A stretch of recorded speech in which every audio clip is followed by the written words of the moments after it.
All right. Hello and welcome to our third and final event in UBC PMC's workshop series. This is product validation. I'm Scott Langell and I'll be one of the hosts of tonight's event. But before we get into product validation and to our speaker, the other Scott, I'm going to hand it over to Ritvik, the co-founder of UBC PMC, for a quick introduction to our club. Thanks, Scott. So I see a few familiar faces and also some new faces in the audience, which is always great. So just want to give a quick introduction of the club also to all the new participants who have joined us today. So UBC PMC is a student-led club at UBC dedicated to building the PM space at UBC. And we do this through three main pillars. The first is through speaker events where we have other industry PMs and speakers come and present to students so that they can get a sense for what PM is like both in industry and also to get a sense for all the skills that they need to develop in order to pursue a career. And the second is through workshops like this event, where you can also build your practical skills through activities. And finally, we also have a vibrant Slack community where we have all students and we have students and professionals also come and contribute their ideas and also join initiatives like Slack channels, which are again aimed towards that same goal of building out the PM community and helping each other out. So yeah, that's just a quick introduction, and I'll just pass it right off to Scott again. Thanks, Ritvik. And as this is one of our workshop style events, we do encourage you to participate in the chat or with your microphones and video cameras when appropriate, if you feel comfortable with that. Please note that this session is being recorded and we're going to upload this on our YouTube channel so that others will be able to view it in the future and learn from it. Before we begin, we'd like to acknowledge that UBC Product Management Club is based at the University of British Columbia, which is situated on the traditional, ancestral, and unceded territory of the Musqueam First Nation. We encourage you to learn a little bit more about the history and land of the Indigenous peoples who generously allow us to live and work on it by visiting nativeland.ca, and we'll send this link in the chat. And now we will get into the agenda for tonight. So right now, after this introduction, we're going to get into the meat of the content relating to product validation and a little bit of an explanation of what that means. And that will be taken care of by Scott Baldwin, our speaker tonight. He's going to lead us through a case together without breakout rooms, and we're going to learn in sort of a workshop style. But after that, we're going to have some time for Q&A with Scott, before a short closing speech from John, our Productathon co-director. And as this is part of this event is considered part of the Productathon, we will be hosting a Kahoot quiz tomorrow if you're part of the boot camp and you'd like to learn or test your skills based on what you learned today as part of today's workshop. But let's get into it. Our speaker tonight is Scott Baldwin, who's a product management leader and longtime member of the Vancouver community in product development and management. And he has an interest in helping others in the community really get into product management. In the past, he's led teams at Thinkific, Finning Digital, Central One Credit Union, among others. But right now he's leading the product excellence team at Productboard, which is a company that develops software specifically for product managers. So tonight he'll be offering us some insight into how we can validate whether or not our product ideas will find market success. And he'll be sharing with us a toolkit of validation techniques that we can then use for the Productathon as an example, or any time in your future product development journey. So without further ado, I'll pass it off to the other Scott to introduce us to product validation. Thank you. Awesome. Thank you, Scott. I know it's always confusing when there's two of us, which is so seldom in the world these days. But appreciate you putting up with that annoyance over the evening. hopefully everybody can see. I don't think this is actually sharing correctly. Give me just 2 seconds here.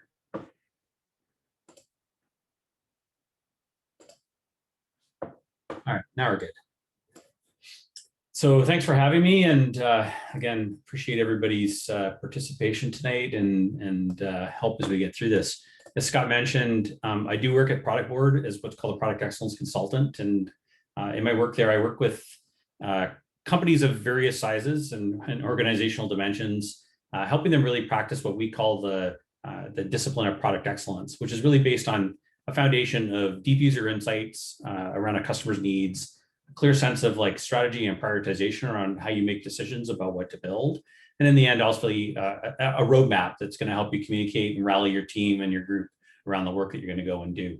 And so as part of that work, I've had a pretty long and varied product career, as Scott mentioned. I'm based here in Vancouver, BC, but I've also worked as a PM. I've worked in design and user experience work, taught at Vancouver Film School in the digital design program, various other things sort of along the way. So if you're interested, you can certainly feel free to connect with me on LinkedIn afterwards, or keep in touch through Product BC's channel, which I think a lot of you are probably either part of or can be part of if you want to as well on that side. So when we get into this, I want to talk a little bit about just kind of our core agenda tonight. I'm going to talk a little bit about like why we validate, why validation is important. I'm going to share a few tenets of sort of good validation practices to help provide some guidance on that side. I'm also going to share a little bit of like some techniques and how to choose the right one. And we're going to focus tonight just on a few particular techniques. I'm not going to try to give you the whole gamut of that. And we're going to workshop through one of those techniques tonight, just to try to kind of, as best we can, get some experience playing with that sort of concept or idea.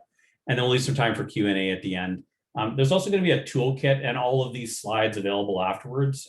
In that sort of slide deck, obviously, will be all the material that I'm going through tonight. But I also put together a toolkit in there that will give you some techniques and approaches to answering and driving good questions when you're dealing with organizations and trying to validate your product, and as well as a wider range of tools that you can look at or utilize as part of your overall validation approaches.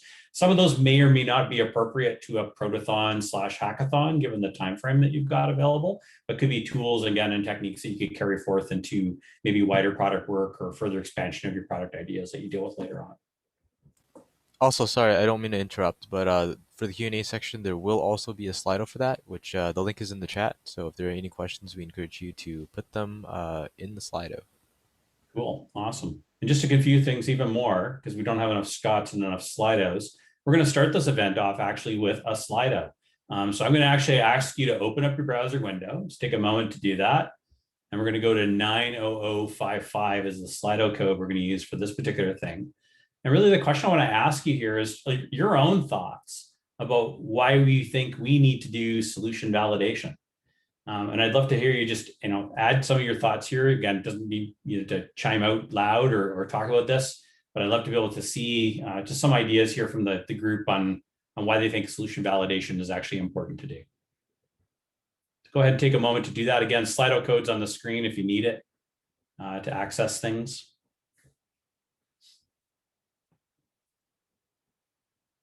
We've got a few coming in. Hopefully more than two of the group are going to answer, but that's good. Everybody's getting in there.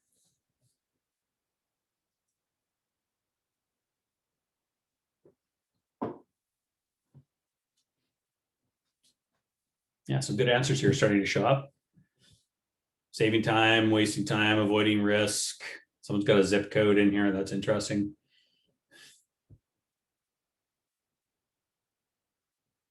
Yeah, all great concepts starting to show up as part of this, right? So again, you can see some of these things here is like, we want to avoid waste and risk. We want to essentially be able to validate the hypothesis or the approach that we're using.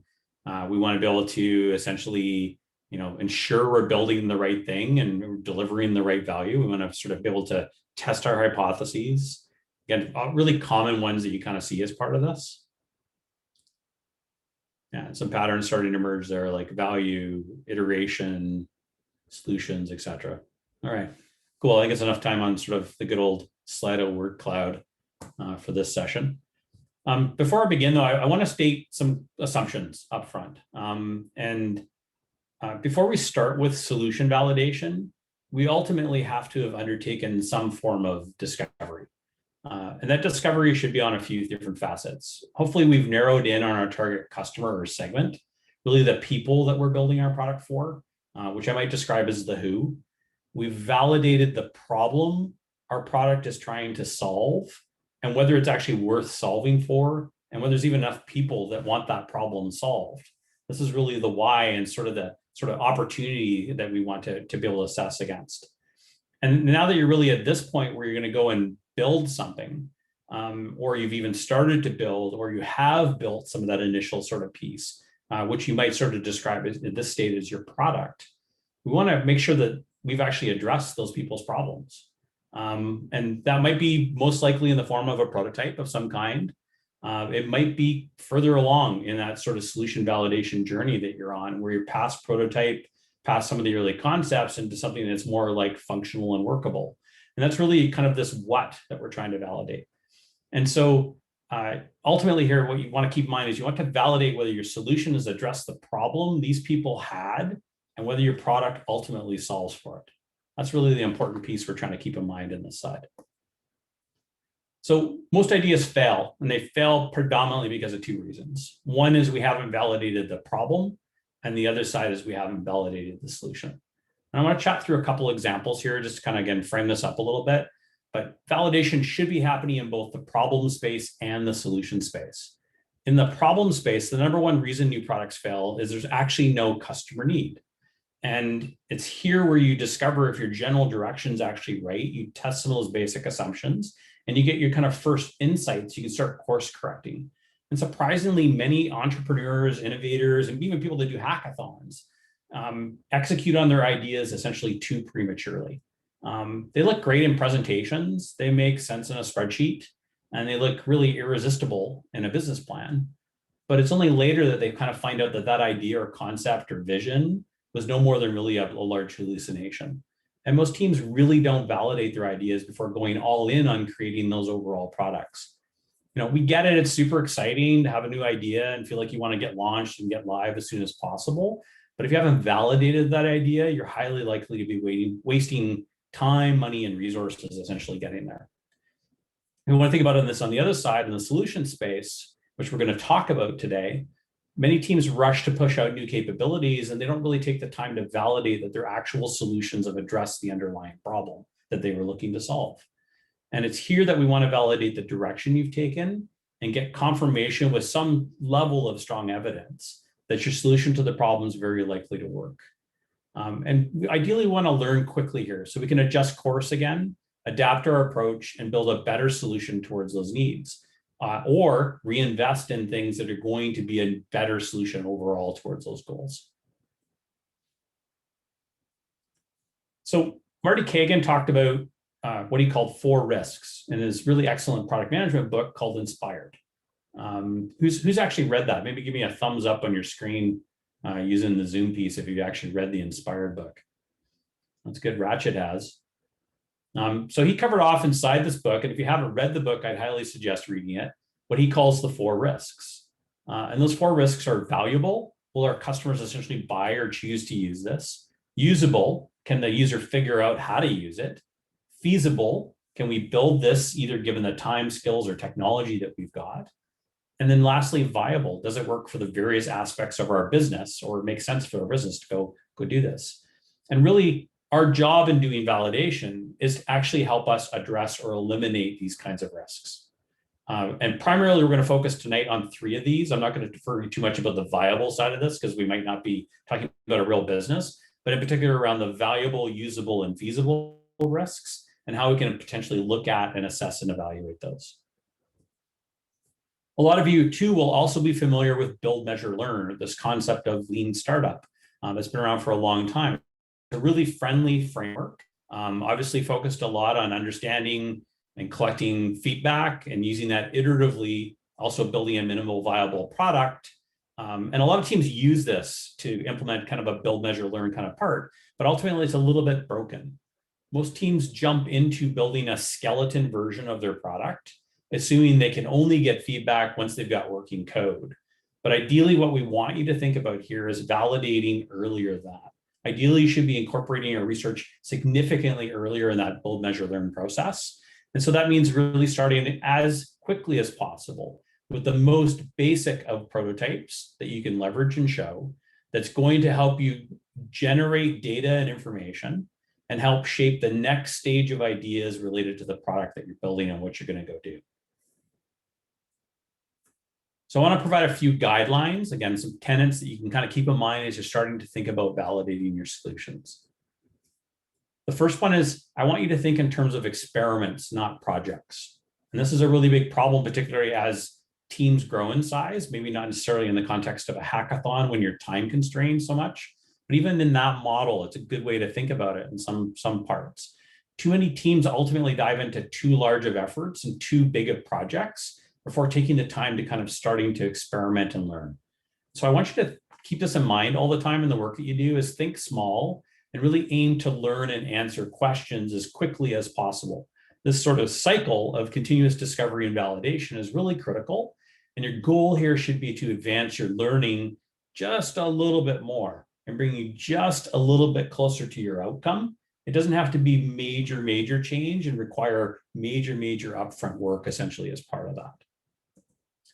Secondly, I want you to make sure that you're being inclusive of all people that will use your product. We talk a lot today, of course, in the world, which is great and much more sensitive around the topics of diversity, equity, and inclusion.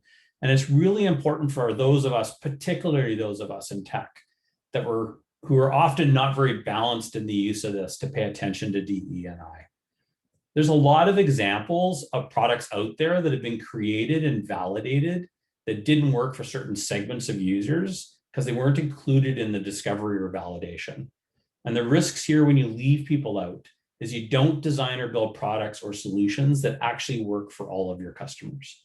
And the downstream risks of that can be huge. I mean, great example here is, the pulse oximeter, which is the thing reading the oxygen essentially in your finger. And they're now finding, as an example, this doesn't work with people with dark colored skin. This is pretty dramatic. If they had actually just taken a moment to plan their devices earlier and do some of that kind of validation with a broader group of people, we wouldn't have seen these kinds of product outcomes emerge later on downstream. And companies and organizations have to figure out how to adapt around them. The third one, as I mentioned, is a little bit earlier and touched on, is making sure that we're aiming for methods that are fast, easy, and effective.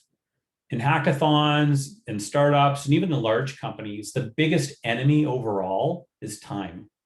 And information we need to gather essentially is at the fastest way possible. We don't want to spend 2 days of a 3-day hackathon validating one thing. We want to use our time wisely. And in a startup environment, we want to get our validation quickly, essentially before we start to run out of either capital or time overall for the company to meet its goals and targets. And in a larger company, obviously, we want to continue to learn quickly before we essentially, run out of ramp with the current revenue that we've got or the growth that we've got. And we want to continue to grow as an organization and a team. Fourth, I want you to make sure that wherever possible, you start together. You'll really get to better outcomes with a few more heads on the work than if you do this all by yourself. And ultimately, this can also help speed up some of the translation into the rest of the team. And to give you a context on this, in a lot of product teams, we work in what are called trios or triads. These are typically product managers, designers, and an engineer partnered together. They might include other team members as well. That might be a user researcher. They might include a data analyst. They could be all kinds of other roles that we might bring into that cross-functionally from within the organization. And ultimately, it takes us a lot of time sometimes to share and put together the learnings out to the rest of the people because they weren't part of the original conversation. But the second part of that is you're often going to find there's actually better insights generated because they were part of the decision or part of those discussions and conversations. So to tell you kind of an example of this, products that I've built in the past where I've gone off and done the user research myself. Sure, I learned a lot, and it certainly helped me do some of that early validation maybe that I need to do in the discovery phase, in the problem space, or they helped me do some of the discovery and validation in the solution space. But ultimately, when I brought along a designer or I brought along an engineer or another member of my team as part of that, or included more people in that, two things happened. One, I got to see some of the different perspectives they brought to that particular space. So we might have gone down a solution path that might have been very complex, but because we had an engineer there, the engineer actually was able to tell us that this 3 things could have been done in half an hour, and we would have been done and solved for that whole use case and problem. If I had a designer there, I might have heard different things or brought different perspectives to how we could deal with the solution or the validation problem. And so again, really important to include different people as part of that. And then lastly, I want to sort of make sure that we touch on the importance here of getting out of the building. Where you can, I encourage you to get out of the building, as they talk about in product quite a bit, and really talk to actual people that would use your product. It's immense how much more you will learn, how much richer that validation will be when you're actually finding your target customers, showing them your prototype, getting them to validate it, but you're also there able to ask them more questions, dive deeper into some of those responses, and learn more completely what you can do. Of course, this is very challenging today with our COVID times for product teams to get this kind of validation. But obviously things like Zoom calls of this type could be a really great tool for doing that, or we want to get those additional questions. Might be other ways in which, again, you can reach out through other channels or other networks to be able to ask for more detail or ask for more questions. But feel free to leverage essentially the connection, the human connection that we get with customers or with teams or with stakeholders that we've got that are working with our products to learn a little bit more essentially as part of that. So how do you choose the right validation method? A few things I want to give you to help you kind of consider and make those kinds of choices. So before you start, like surprisingly, again, a lot of teams here aren't on the same page essentially about what they're validating for. And so simple thing here is what kind of those 4 risks we think about, you would just valuable, viable, feasible, usable. We think about all those 4 risks.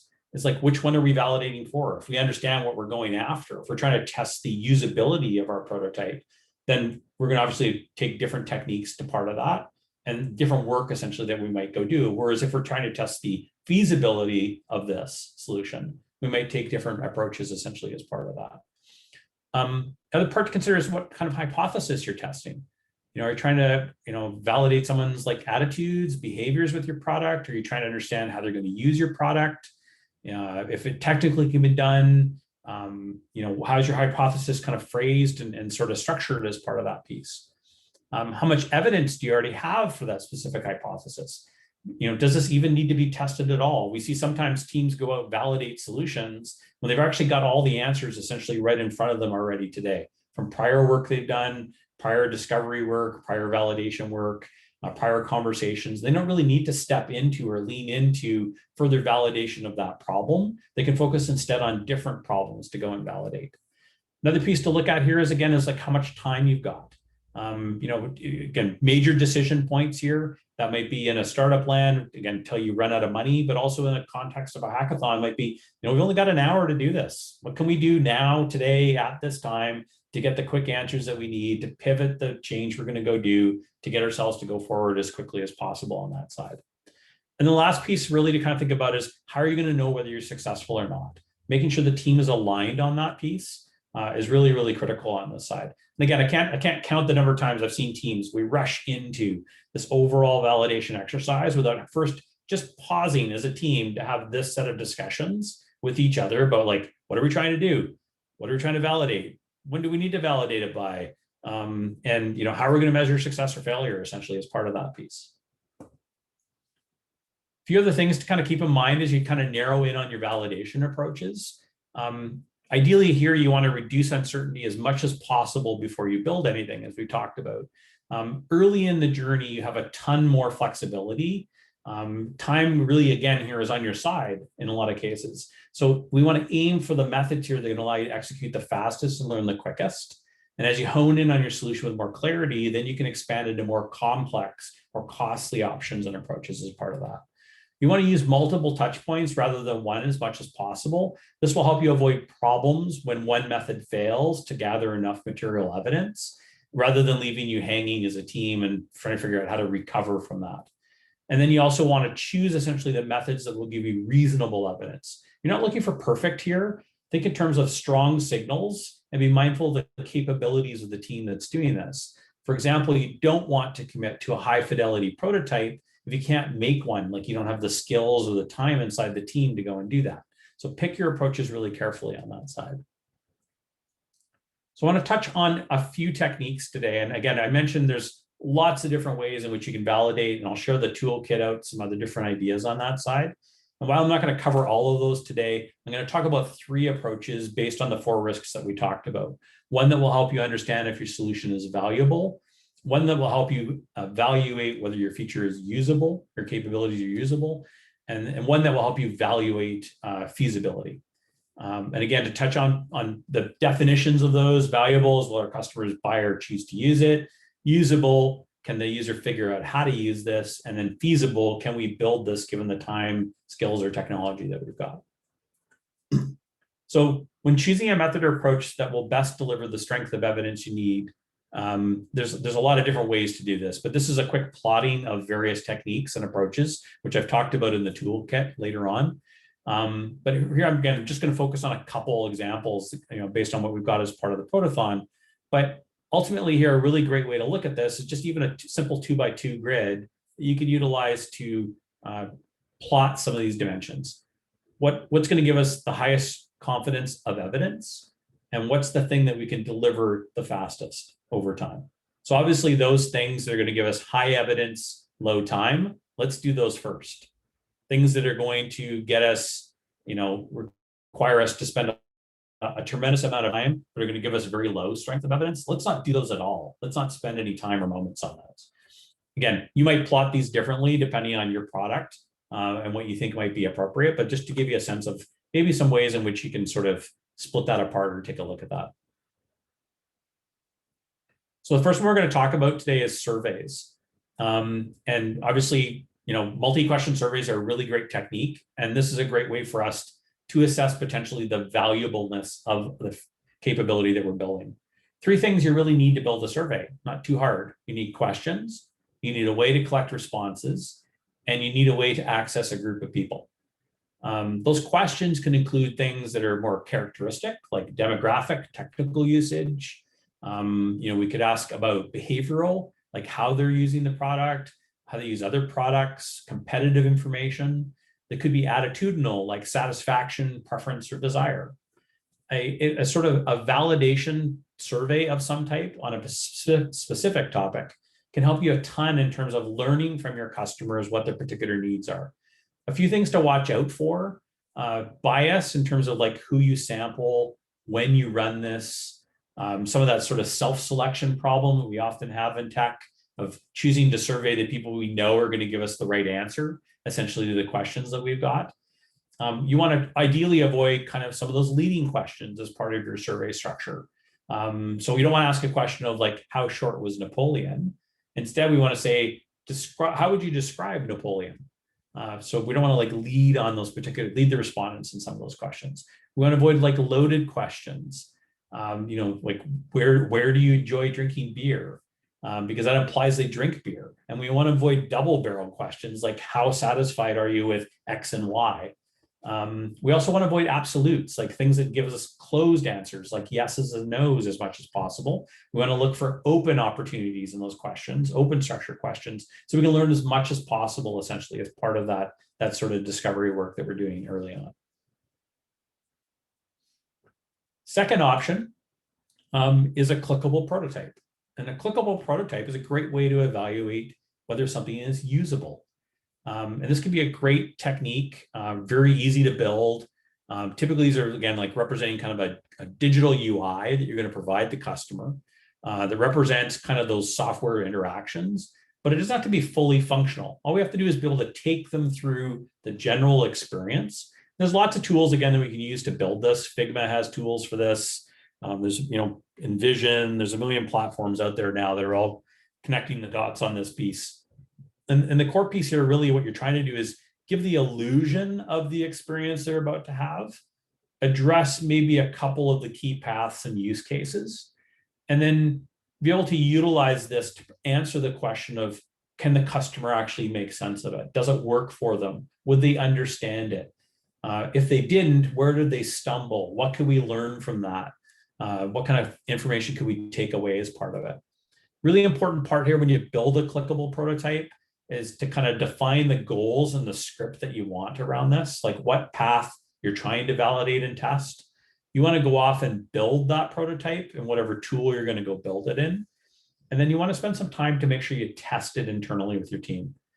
Make sure it actually works and functions the way you expected before you go put it in front of the customer or arrange a bunch of times to go and get that validation. Then you want to walk the customers through this script. We're going to ask them some particular questions. We want to have them go through these particular paths or activities. We're going to take notes as part of that. And then we want to come away summarizing some of the key learnings and takeaways and bring those back again into our team so that we can make decisions on the next set of changes that we want to go and do on this. This is a really great, quick way to kind of build and validate for key jobs. The challenge in this one for some people is you have to have it at least at a reasonable level of fidelity. And so it's always a challenge to figure out like what's that right level of fidelity. One of the techniques I did not touch on this is what they call paper prototyping. And paper prototyping can be really great, but obviously in a lot of cases doesn't give people that real sense of the experience. Whereas like a clickable prototype does feel as pretty close to real as it can, and can help people really sort of buy into the experience and provide more kind of qualitative feedback on that side. The third technique that I'd like to highlight is what's called a spike. And a spike is really a time-bound exploration of technical or design solution to kind of really address that feasibility question. And ideally in a larger organization or a larger team, this is going to help us answer like a build, borrow, buy kind of decision. But in the context even of the work that you're dealing with, it might help you decide whether continuing down that technical path or continuing down that design path makes sense. The team can actually achieve it. And so what you want to do here is explore really like a smaller potential part of that technical solution in a fixed period of time to reduce risk and address those questions and answer those questions of feasibility. This can be your entire team that focuses on that construct of time, or it could be just one member of your team that has to go away and answer that question. So I'll use a quick example here as it might be, we think that we can build this solution utilizing this API. We don't know. And so maybe what we do is we grab one of our team members and we ask that team member to go away and spend, let's call it an hour, and then come back to the team and validate, could we get what we need out of that API and work it in the way we need to? That might be a simple example, but just again, like an easy way to kind of think about it on that side. The key piece in this you want to think about is what's our acceptance criteria that we have up front around how we're going to say that this is working or not. We want to have a clear time box against this. We don't want to have an open-ended box. We want to have people undertake the work, and then we want to come back with the answers essentially on that side. And the key piece that comes out of this on the feasibility end is a real clear go, no go decision on continuing on the path forward or finding a different way through this.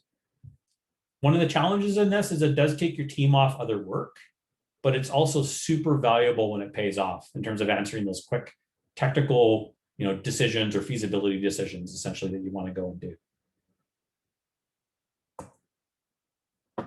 So I want to jump in with a little bit of a workshop. I'm going to have the team share the link up in the chat. We've got that link in there. Yeah, workshop board, great. And I'm going to be jumping during this time through a few different pieces as we kind of go along. So I'm going to be jumping back and forth between the slides, but if you want to maintain on the Miro board in terms of your browser window that you're working through, we can work on that there. But at the core, we're going to walk through this a little bit. So I'm going to give you a scenario today, and you're going to see this scenario represented on the board, and we're going to talk through some of the various steps essentially that are part of this as we go along. So our scenario here we're going to talk about is we're a 3-person product team. Here at a hackathon, we're creating a B2C food ordering service for family members that are taking care of elderly patients. our parents, sorry. And these family members are going to be located in different locations than the family members. They're interested in finding ways to ensure folks like their grandparents have enough food. We want to have them, you know, be able to order the food and provide healthy options. We have lots of different options in market, grocery stores, Uber Eats, mail services, that kind of stuff.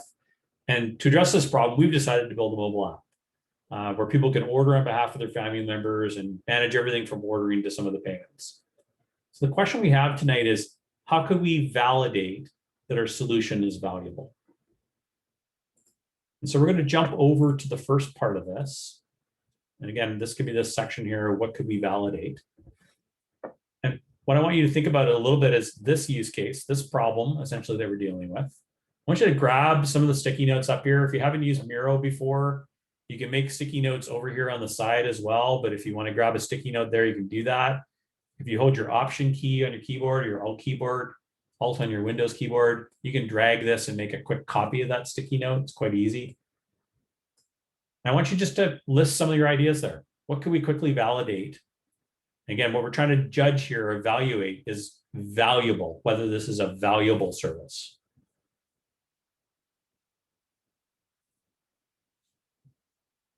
Go ahead and take a few minutes, lift some ideas. And think again back to maybe some of the questions that are part of this problem. You know, we've got questions in here of like what they want to be able to order, if it's healthy or not. They've got competing services that they're dealing with. So it might be things they want to evaluate from a valuableness on that perspective. They may understand different dimensions of the technology choice that we made. Could be all kinds of different things.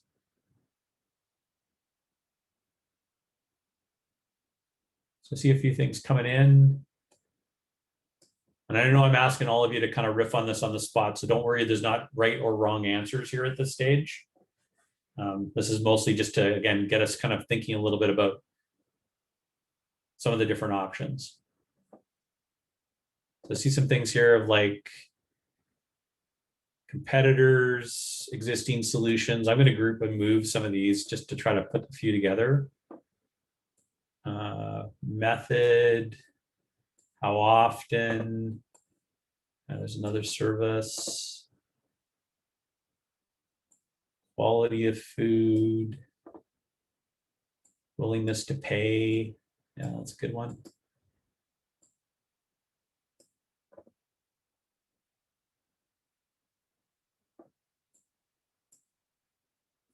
Got a few more people still listing some. Customer satisfaction. Yeah, other solutions. Again, I know some of this we'll start seeing some overlap here pretty quick on a few things.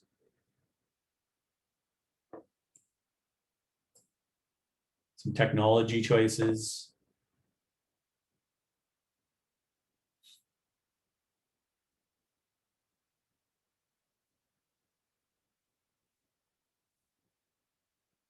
Yeah, did they even need this?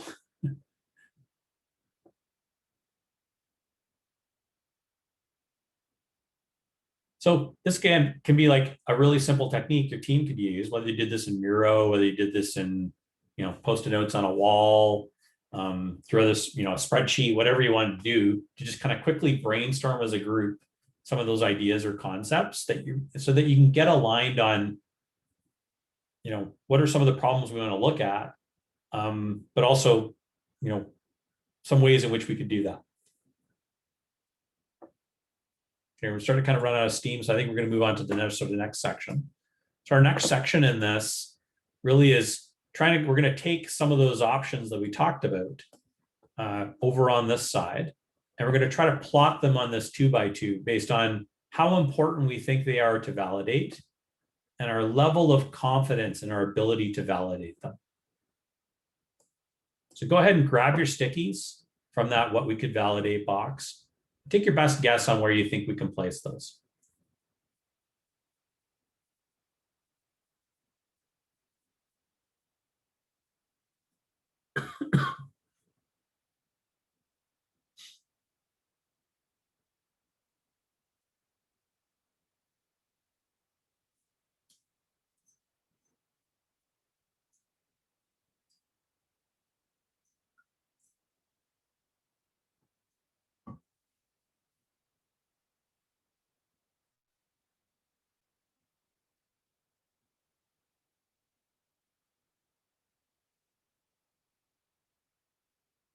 Still got a few stickies over there to move over. Anybody wants to move them where they think they want to be?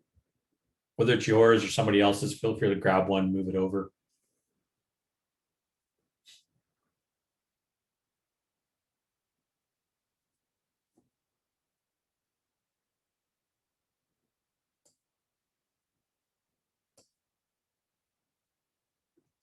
Again, probably between these stages, you probably spend a little bit more time talking about this as a group rather than me like lecturing and you guys sitting there all in silence. We get some different sort of dialogue or discussion going on this side. So when you're doing this in real life, you'll probably get some different things out of that. So it looks like I'm just going to use an example here of a sort of an emerging theme that's sort of up this is like, would people even use this? Would this even be valuable for them to utilize? And then also there's maybe some questions here of, let's see here, what else? So yeah, there's a little bit of like, would they care? There's also like a willingness to pay. And there's some stuff here, maybe sort of, I guess, a little around kind of like food quality, competitors, that kind of piece. So if we took, say, one of these, let's just use an example of, trying to think maybe which one's the best one here to pick.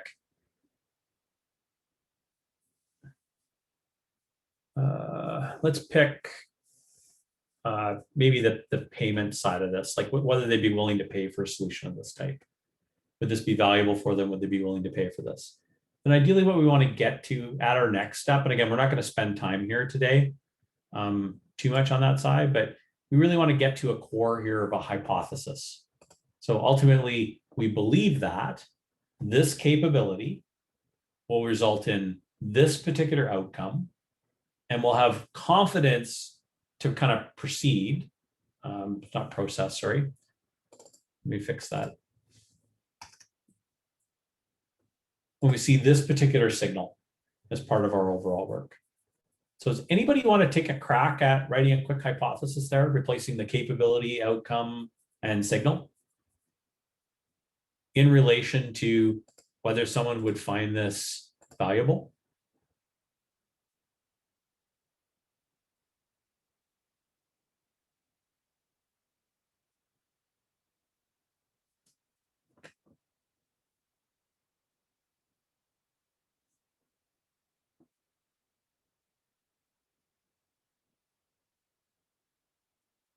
Maybe not. Okay, we won't fret about it too much. We don't need the hypothesis tonight. It's not that critical. If anybody does have an idea or they want to take a crack at it, feel free to jump into that side. But ultimately, our next step that we'd have as part of this is we really try to come up with some of the success measures related to this. So let's use an example here. We're going to say, we believe that, let's say our weekly ordering option will result in a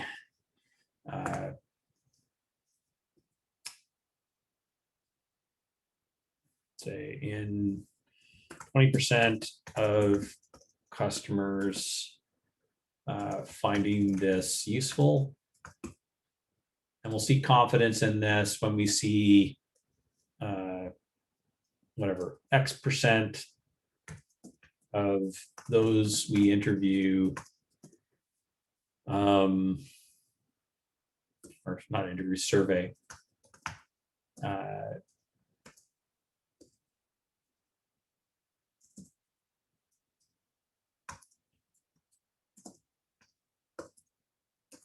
saying this is important as an example.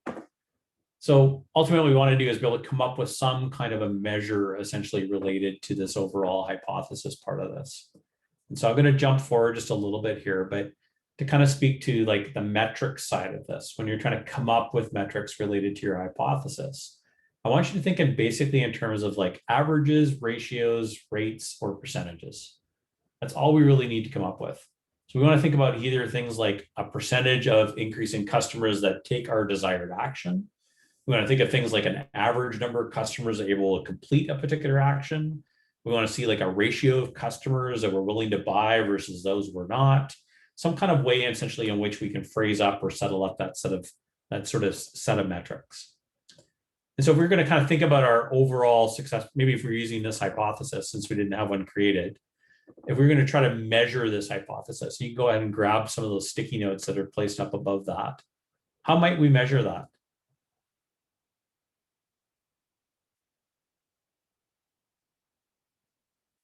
Or what success measures could we use? And again, it doesn't have to be this. We don't even have to say it could be, we're going to see a increase of X, but like, what can we see here? That certain percentage of customers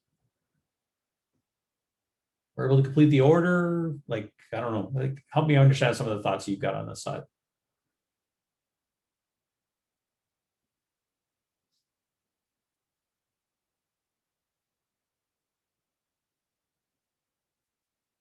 People opt in. This is a little bit hard to do without a real hypothesis and a real product. People opt in, stay for a period of time. Yeah, there's some MBS stuff there that might be more like satisfaction overall with it.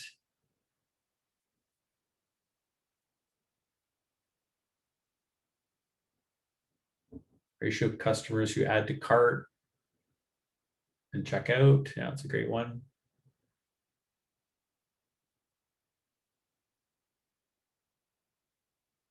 Frequency of orders. Yeah, percentage of customers. Cool, that's good. So again, what you want to do as a team here, ideally, is kind of square away on, I'm going to come back to some of this stuff, what we're going to validate, how important and confident we are about the different approaches or questions we want to focus, and then focus on these ones. They're obviously of highest value and ones that we have the highest level of confidence in, because those are the ones that are going to deliver the best value for us. We want to get clear and crisp on our hypothesis as a team that we're actually going to go off and test. And then we want to be able to identify as part of that the success measures we're going to use as part of that hypothesis to overall do that particular kind of work. So today we're going to pick one approach here. I'm going to just use the example of a survey. And I want to take just one of these. Let's take, let's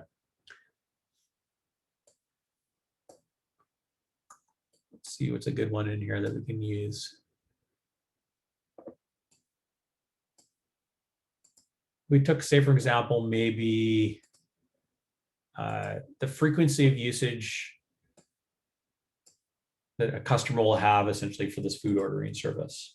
We had to kind of brainstorm and think about some of the questions we could ask in a survey that would help us get to that question being answered, that hypothesis and that sort of outcome or that success measure being measured. What kind of questions could we ask essentially as part of this?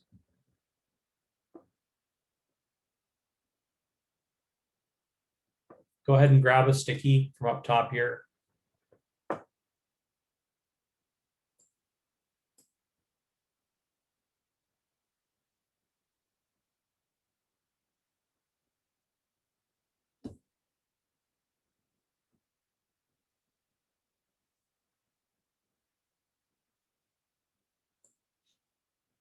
Yeah, how do you order food for your elderly parents? Yeah.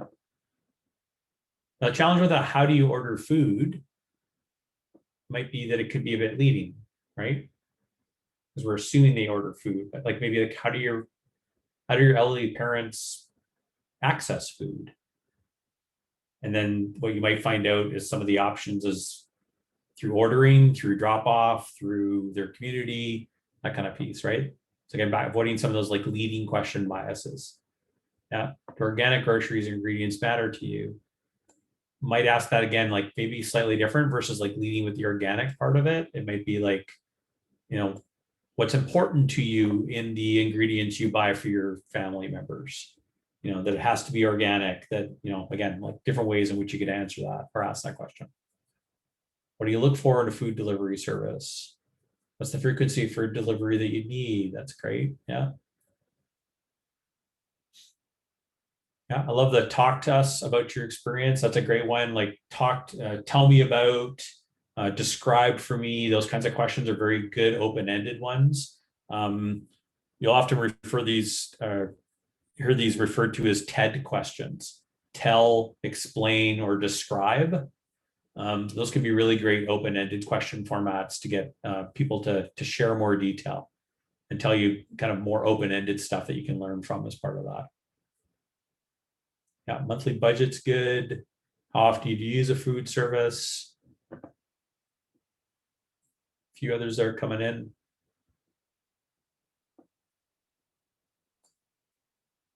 Okay, and then lastly, we're going to jump to our last sort of section here, and we're going to actually build our survey.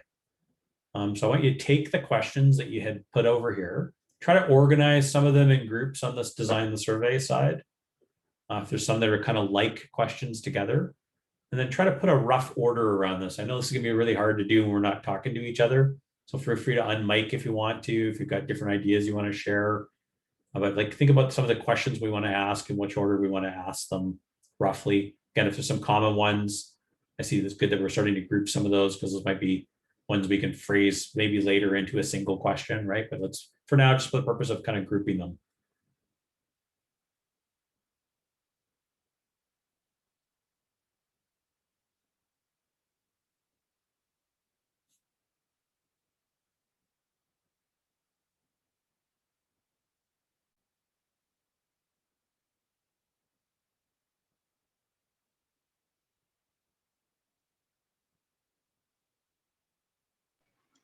I think we can maybe group the like experience about essentials and how do they get food.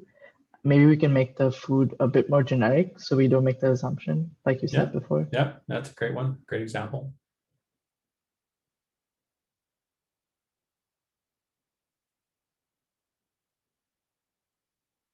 Again, I know this is hard to do on the fly, so you don't, again, not right or wrong answers here at this stage. It's mostly, again, just try to give you a sense of the experience of what you're going to have to go through as a team as you're kind of thinking about these different pieces.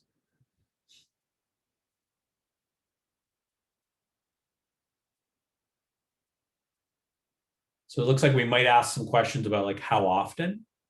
We might ask some questions about like the kind of food that's important to get.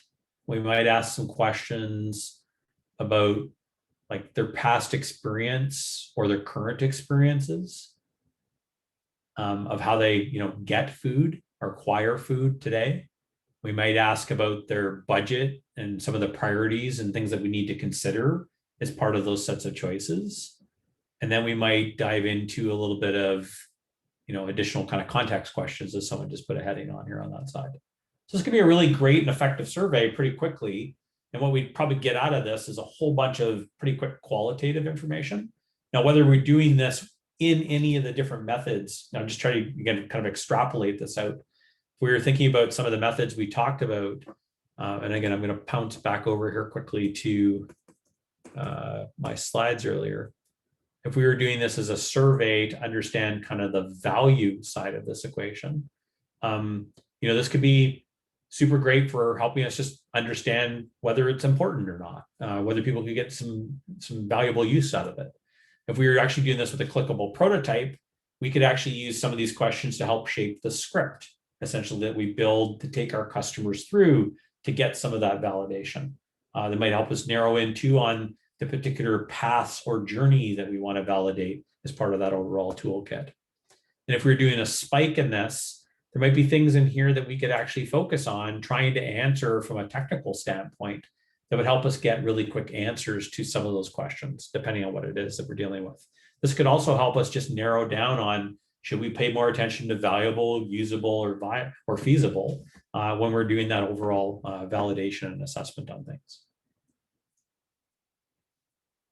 So again, I'm going to walk you through really quickly just that toolkit. That's all we're going to kind of do in the actual Miro instance today. So the key pieces here I want you to highlight on and kind of be able to identify is we're going to make sure that we really can align the team on the validation priorities, like what we want to validate, what we want to do validation against, and prioritize some of those options essentially that we could work towards. Again, really simple techniques here can be importance and confidence. This would be an example of how we might do that in Productboard today to generate a score, but you can do this again on a really simple 2x2. You could do this in a spreadsheet. Doesn't really matter, but it will get you essentially to that core kind of decision of this seems to be the most important thing for us to go run off to do.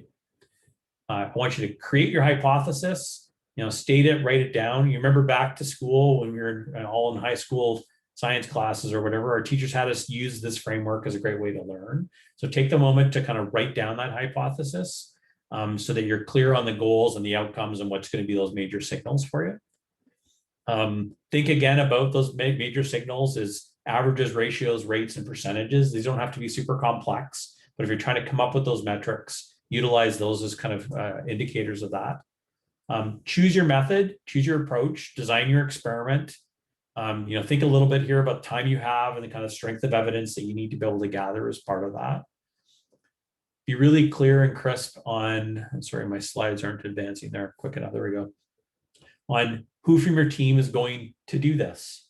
What team member roles everyone's going to play as part of this. Like, I'm going to be designing the survey, but you're going to help me execute it, and you're going to go find people to actually go take it. And make sure that you narrow in and hone in on that sort of target customer that you're trying to get validation with. Make sure you're really clear on when you need to do this by. A lot of teams, again, don't talk about a deadline, and when pressure's on, suddenly everyone's pointing fingers at each other at the end, wondering why essentially we're doing that as part of it. Make sure you practice, do a test run. There's nothing worse than like a survey that goes out that doesn't work, that can't gather feedback, or a prototype that breaks halfway through the test because then doesn't stops you from getting the validation inputs that you need as part of that piece. And then go off and partner up and go execute and go do the work essentially that's sort of part of this piece. And then come back later, walk through the goal, the sort of the goal that you had, the outcomes that you met, and share kind of some of the observations and opportunities as part of that, and synthesize them really and decide essentially what you're going to go do next. In a formal team, again, more time available. You might write an exec summary. You might provide all these kind of different conclusions and recommendations and quotes and all that stuff. Instead, try to pull this together as best as you can, as quick as possible, synthesize that and share that out with your team and make it clear for them about how you're going to move forward and do the work that you're going to do. So with that, that's all I've got to share tonight. Hopefully, I think we came in pretty close to time that we wanted. And if there's any questions, feel free to open up, I guess, that Q&A discussion, and we can go from there. I'll stop sharing screen. Awesome. Yeah. Thanks, Scott, for that presentation. I guess I'll now transition to the Q&A section on Slido. This was the first time we tried that workshop format, so I hope that everyone found that enjoyable as well as interactive. I certainly found it to be really fun just moving around stickies and seeing all the interaction on there, so that's really great to see. The first question that we have here on Slido is when you conduct validation, you've obtained data. How do you track this data and draw proper conclusions from it, i.e. like what tools/methods? That validation, obtain data. Yeah, so you're not, when you conduct validation, you're not always going to contain data. You're not always going to obtain data. You're going to sometimes obtain qualitative, not quantitative values. So in the model where you're able to conduct validation that's going to give you hard data, tracking that data can come in a lot of different formats. So try to use an example here.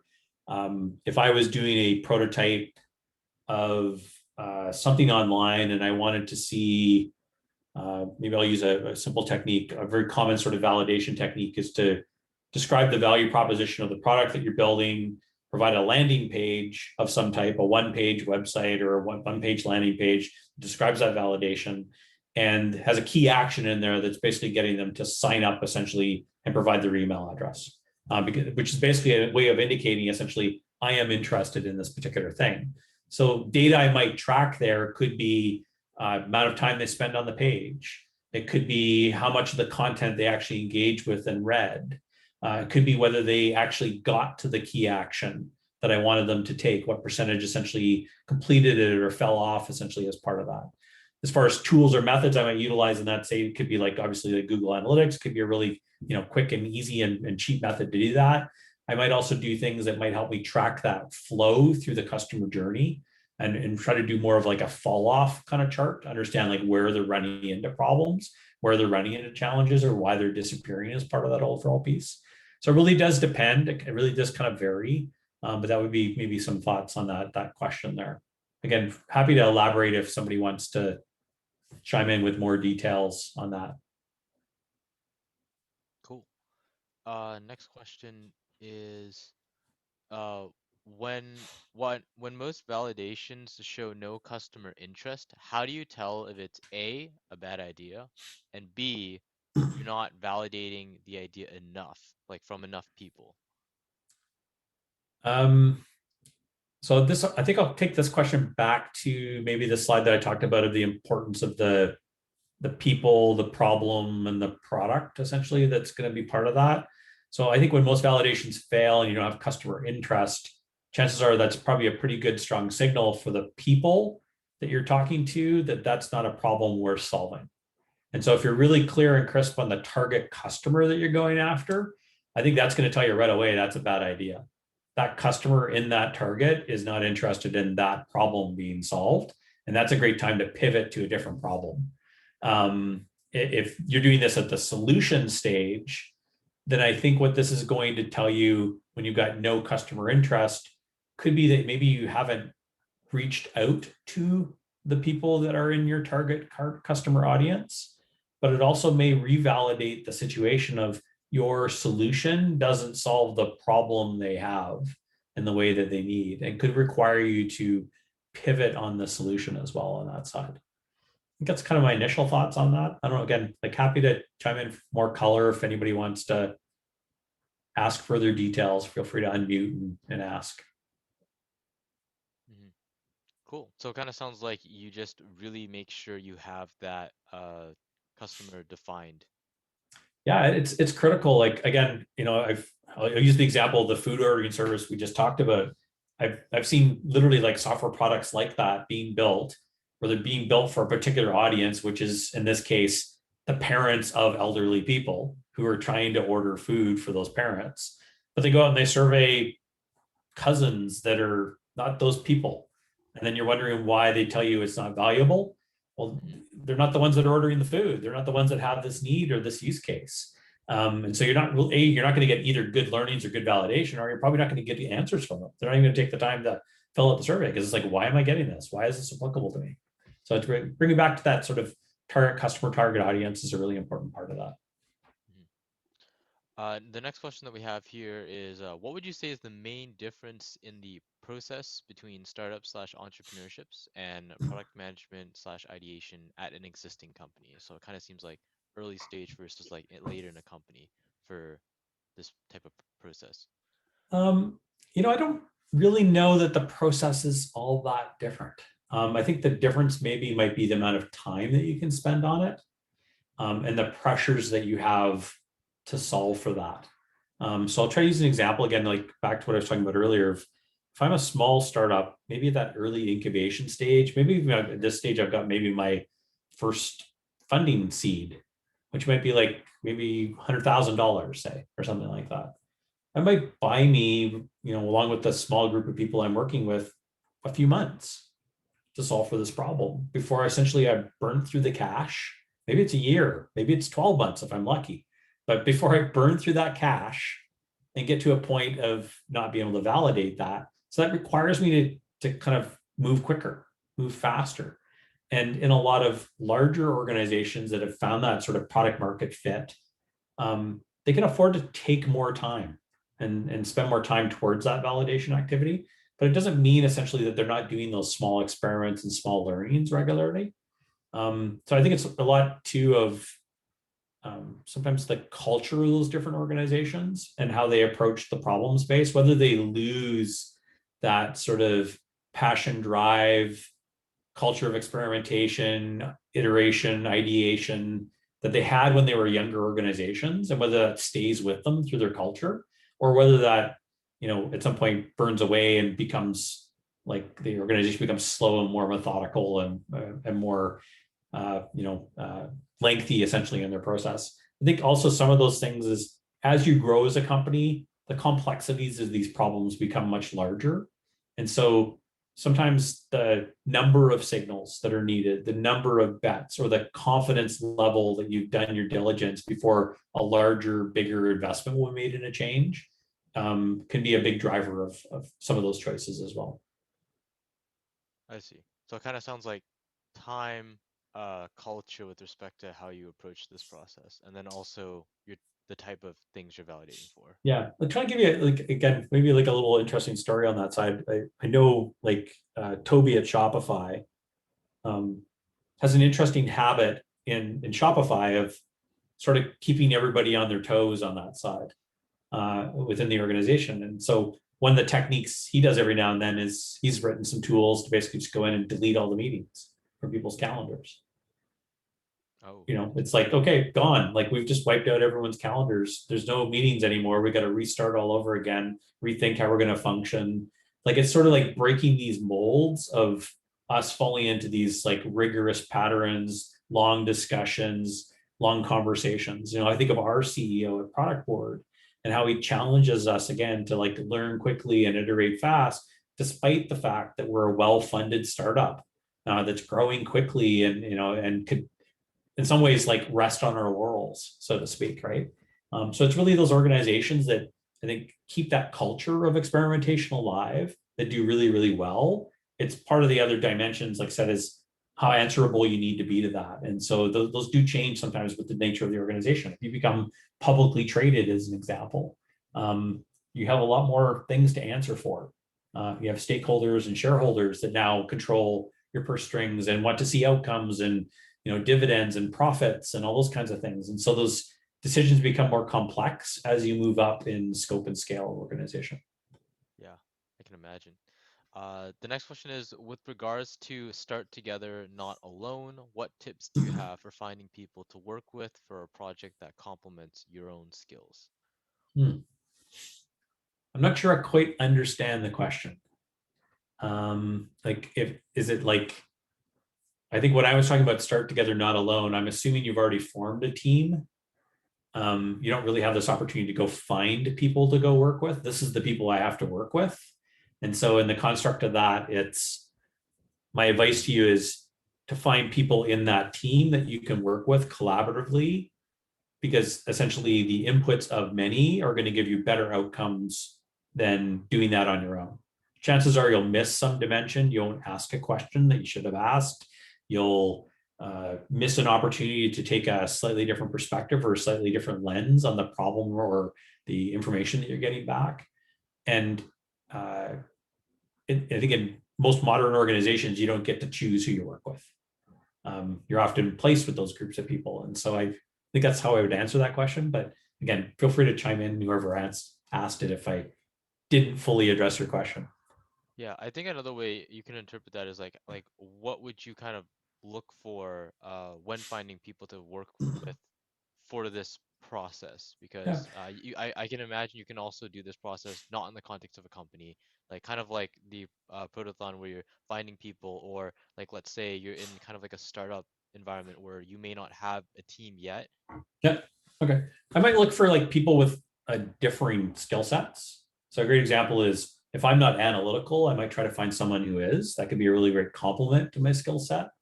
Or if I was, someone who might be more inclined to experimentation versus not, might find that kind of balance. I might find a balance maybe between somebody who's like more kind of user experience kind of focused and somebody that's more technical. So again, like look for maybe those pivot points of finding partnerships or people to work with that are different than you. I think a lot of times we tend to reflect and build teams that look like us and work like us and think like us.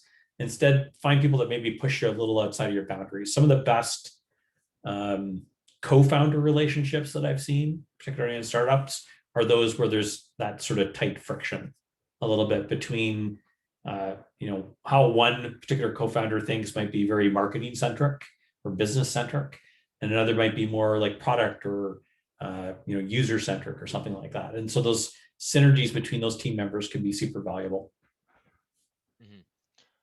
This one's a really interesting question. Have you ever seen a product fail even after conducting validation? How did that happen? Yeah, definitely seen products fail after validation. We could take the example I showed tonight of the pulse oximeter. I mean, obviously that went through some level of creation, discovery. It went through some level of customer validation, and it failed for a large segment of the audience. And so, like, sometimes I guess those fail partially because we haven't validated with a wide enough group of people. If I think of other products, I think a lot of times where I've seen those products fail is because they haven't continued to validate. They got one or two answers and that was the end of it. And they felt they had all the answers now going forward. And they no longer needed to invest in that continuous discovery and learning. And so again, it's not this endless process where it just or sort of like finite kind of process that stops at a certain point. This is an endless process. It's a continuous discovery and delivery activity that we're going through in our products. And what might have worked yesterday for the particular target customer that we're building for at that time and was solving a particular problem of a certain type may not be the customer you're going after today, now that you're a different size team or a different size organization. And that can have a huge impact again on some of those validation choices that you make. The next question we have here is, how often is the gut feeling useful? Have you ever personally had a product where you felt it would have an awesome outcome and have it happen? So I guess this goes, this is like intuition, essentially. I think intuition's a great thing. Nothing wrong with trusting your spidey sense a little bit. But at the same time, I think intuition needs to be backed up with real learnings and real data. And I think it's important that, I guess one part, you don't lead that conversation so that you're trying to like largely bias and self actualize the sort of gut feelings and intuition that you have. Instead, that you're willing to kind of be knocked off that. I think Jeff Bezos sort of talks about this as sort of like strong opinions loosely held.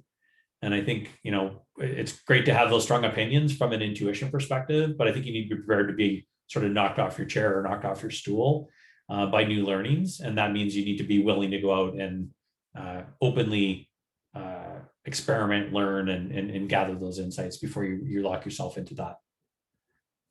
And I imagine that things would change all the time too, especially like because intuition is just, I'm assuming that's based on past experiences and that may not be representative of now.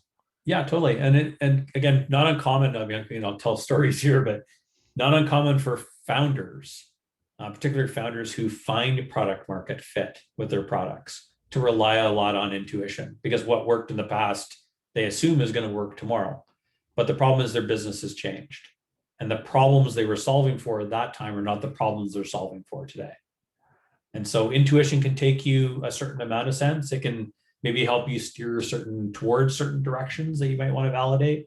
But I try to put still real data and real learnings in front of that and try to make sure that those are actually accurate choices to be made. Cool. The next question we have here is, in the companies you've seen, who is often doing or leading the validation, and how long are these quote unquote validation sprints? So when we're talking about solution validation, I'd say often that solution validation is done by the product team. And when I talk about product team, I'm talking about designer, product manager, kind of a lead engineer, that trio or triad that I talked about. And so it's that team that's taking away and doing that validation. I think it also depends too a little bit on what you're trying to validate. If you're validating the valuable side of this equation, that might often be a designer and a product manager that might work together to maybe validate some of that. If it was like the usable side of this, it might be a combo of different parts of that team, maybe product manager, designer again, or it might be like an engineer and a product manager, or an engineer and designer and a product manager that go off and do that. Or if I'm trying to like validate more of the feasible side of this equation, that's probably going to be a lot of cases, probably more engineering tilted just by the nature of the risk they're trying to address. But yeah, that'd be my thoughts there. So it kind of depends on like what kind of validation you're looking at. Yeah, but typically, again, it's going to come back as much as possible to that product team as I would describe it. Now, as far as like the duration and like how long this is going to take, the question there is, well, one is the method you're going to choose and what level of, again, evidence you think you need to answer the question of whether we validate it or not. And so a lot of cases, what that might mean is you build a feature. You say you got really clear on the problem, part of the space. You've gone down and narrowed down on different solutions. You've shown prototypes to customers. You brought those solutions to market. But that doesn't mean essentially you're now done and you just move on to the next solution. It might be that you need to take in some of the new learnings from that being in the market, whether it be a beta, alpha, or a general available kind of capability, and learn from those and bring those learnings into further iterations and further refinements of the solution to that problem, rather than moving on to the next thing that you've got in sort of the queue or the line. So it kind of sounds like it depends. Yeah, I think that's kind of the answer to everything in product, right? This next question is closely related to the previous question, but it's more of like the beginning phase. So how do big organizations come up with product areas to explore? Is it given by executives? Is there a scalable way to kind of empower all the teams to do this type of exploration? Yeah, so I think to me that largely starts with like how your organization does strategic planning, and I think has a lot to do with like also how well your organization does communicate those plans. Typically, this is going to start with a clear mission for your company, a clear vision of where your organization and your product is going, a clear set of objectives from a business standpoint, and then at a product level, really clear product objectives that are going to support that sort of cascade. There's a really great article this past, I think it was a couple of weeks ago, on the blog from the startup VC group First Round, that talked about sort of that strategy cascade or that strategy pillar. And I think good organizations do this really well. They describe essentially the goals, the direction that essentially they want to take on that work. They provide clarity to the team on the sort of mission, the opportunity essentially that they want them to seize. And then they work with them kind of top down and bottom up to have that sort of discussion and dialogue between what those things look like in those individual teams. And then once they've got that clarity with the team of like what that goal and objective and outcome is going to look like, they let the team decide how they're going to go and proceed with that work. And they also have a further conversation a little bit on the level of, I guess, accuracy they want as part of that. So these often, we see these show up inside product management as we call moonshots, roof shots, or high confidence bets, essentially. And so if I need a really high confidence bet, I might have to do a great deal of discovery to get to that level of confidence. Whereas what they call a moonshot might be like 60 or 70% of it, I might hit it, might not. It could be possible. That I might be willing to do a few experiments to get there and be okay with the failure essentially that comes out the other end. So a big part of that sort of culture of that sort of triage of objectives, strategy, and vision, mission, and all that kind of stuff, I think is a really important part of like how a lot of companies essentially set or establish those patterns. And those might emerge in a few different ways too. You might see them show up as company goals and maybe a set of broad themes that you want to go and do. And then really a set of teams that need to figure out how to address and build towards those goals and objectives. Or they can come out in lots of different other ways as well. This next question I think is pretty applicable to almost everyone here, especially those in the Protothon. How do you get better at validating/generating product ideas as students? And I guess to also add on to this as someone that's junior in this field, not just necessarily students.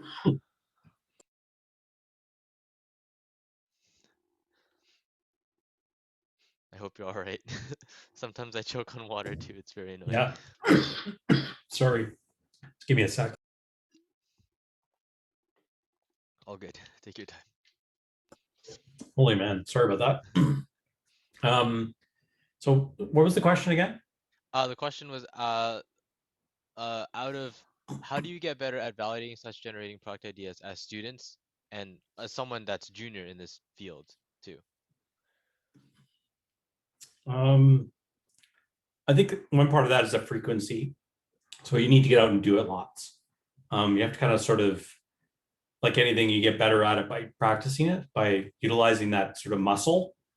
And so, I encourage a student, as an example, to find as many opportunities to do hackathons of this type, to get engaged in building out different ideas, to be, I guess, willing to try things out and throw them away and go through the experience of it. So I think like practice to me is like the best way to do this. Trying to think what else on that side that I could kind of suggest as a student. I think also worth, again, just like reading up on and finding out how different companies or how different organizations are approaching that validation problem. And that could be as simple as like signing up for those opportunities when people are looking for people to validate products. Like often a lot of people are throwing these surveys in Slack channels or in, you know, different forums or mechanisms, and kind of seeing like, how do they go about their validation exercise and learning from the approaches and techniques and ways in which they undertake those in their products.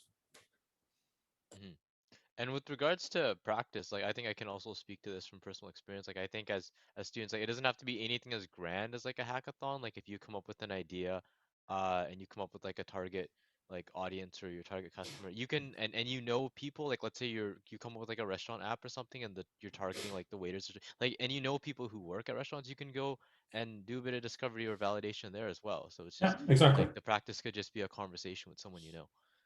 Yeah. Don't underestimate the practice side of this. I mean, part of the challenge in this for a lot of people is, you know, maybe sometimes protothons or hackathons and even just ideas that you're kind of dealing with don't feel like they're kind of real enough.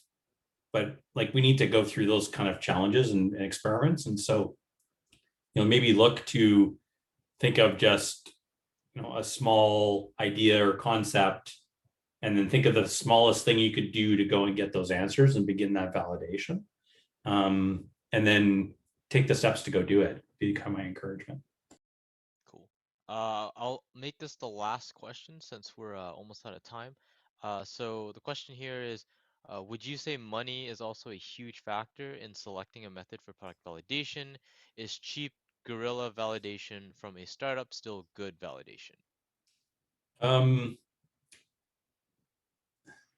So money can be a huge factor in some methods because money will be essentially equate to number of people participating and probably time to solve problem, which is going to drive a lot of the money part. But I think there's nothing wrong with guerrilla or cheap validation. It's more about doing guerrilla or cheap validation correctly. So again, back to, am I using that guerrilla method? Am I honing in on the target customer that I've got? Am I validating the right problem using that guerrilla method? And is it giving me answers about like whether my product or my solution solves for that problem for that customer? So I feel like guerrilla can still be super fantastic. Like, you know, a great example of this would be in usability testing. I can run a really extensive, you know, eye tracking camera kind of level usability test that, you know, it's in a 2A lab with a mirror and you know, a room full of people and recording equipment and all this kind of stuff. Or I could run it around the room and show 10 people in my building how that thing works. I'm probably still going to get a lot of good qualified learnings on that. The difference might be the level of fidelity of what I tested, or the level of rigor or confidence that I might have in that, but I might still get a strong enough like 80-20 kind of signal with a cheap validation method to allow me to kind of continue and move forward that doesn't require me to invest in a $20,000 usability study. Cool. So that kind of concludes the Q&A segment of this event. We'll wrap up now, so I'll pass it off to John to speak to the Protothon as well as to kind of wrap up, and I'll also open it to any of the other execs to add anything else on to. Do we want to share the deck for everybody here in the channel, or Yep. are we going to send it out some other way? We can share it here along with Okay. a couple of other links that we have, and we'll also include it in the email too with the Perfect. recording. Yeah, so before we close off, I think everyone should join me here in sending a virtual round of applause to Scott. That was an incredibly informative, incredibly well-prepared workshop. I know I took a lot out of it, and it exceeds some of the stuff I learned in my own entrepreneurship classes and product classes as well.